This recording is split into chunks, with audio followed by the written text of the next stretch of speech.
سلام، امیدوارم روز خوبی داشته باشین.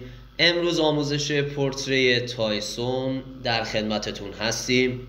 البته ویدیو روی دور سریعه با یک کم نکات آموزشی برای همکارای جدیدمون که تازه شروع به کار تتو کردن.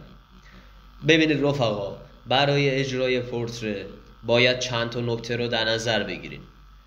اول از همه سعی کنین با جزئیات و با دقت کامل استنسیل کنین. تمام ریزه‌کاری های طرحتون رو در نظر بگیرین، مثل اینکه کجا سایتون روشنه یا لایته، کجاها تیره یا دارکه و کجاها مدیومه، چون این ریزه‌کاری هایی که تتو شما رو خیلی طبیعی و خاص جلوه میده. یادتون باشه حتی به منافذ پوست هم توجه کنین. اینجا برای پورتری از سوزن‌های مختلفی استفاده کردم، مثل سوزن RM، RS و برای خطوط خیلی ریز از RL1 استفاده شده. برای سایه پردازی یا شیدینگ به جهت سایه ها حتما توجه کنید، چون صورت فرو رفتگی و برآمدگی های زیادی داره. پس طبیعی سایه ها در جهت های مختلفی قرار داشته باشن. شما اگه یه چهره طبیعی رو در نظر بگیرید، سایه ها جهت های مختلفی داره، تو هم محوه و مرزهای خشنی وجود نداره. برای سایه زنی یا شیدینگ ولتاژ دستگاه رو روی 5.5 گذاشتم و برای فضاهای بزرگ از سوزن RM7 و برای فضاهای کوچیک مثل لب، بینی و چشما از سوزن RS3 استفاده کردم.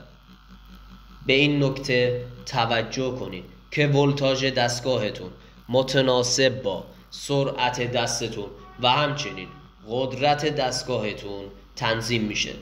برای دستگاه من ولتاژ 5.5 کفایت میکنه. برای سایه پردازی به هیچ عنوان نیاز به فشار دست زیاد نیست. خیلی آروم سوزن رو روی پوست سر بدین. اول در جهت اصلی سایه تکنیک رو اجرا کنید و بعد در جهت‌های مختلف سایه پردازی رو انجام بدین تا سایه محوی بهتون بده. طبق تجربم سوزن رو از کارتریج 1 میل بیرون میارم و 0.5 میل داخل پوست فرو میکنم.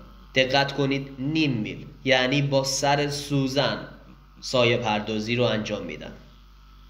ابتدا سایه لایت رو اجرا کردم و سپس به سمت مدیوم و دارک رفتم. یک نکته طلایی برای سایه پردازی بهتون بگم. کمی دستگاهتون رو بچرخونین، به کارتریجتون زاویه 45 درجه بدین و کمی دستتون رو بخوابونین.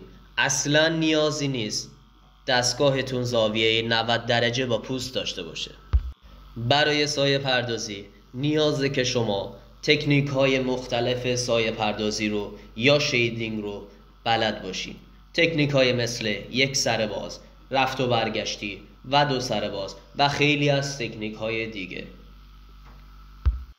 قبل از اجراتون پوستتون رو بچا خیلی چرب کنین. این نکته طلاییه، چون باعث میشه رنگتون روی پوست به هیچ عنوان پخش نشه. در آخر اینم بهتون بگم، هوشمندانه و با تکرار و تمرین هیچ چیزی نشد نداره. خب دوستان، اگر سوالی دارین دایرکت در حد توانم در خدمتتونم و با حمایتتون به هم انرژی میدین. روزتون پر از اتفاقهای خوب.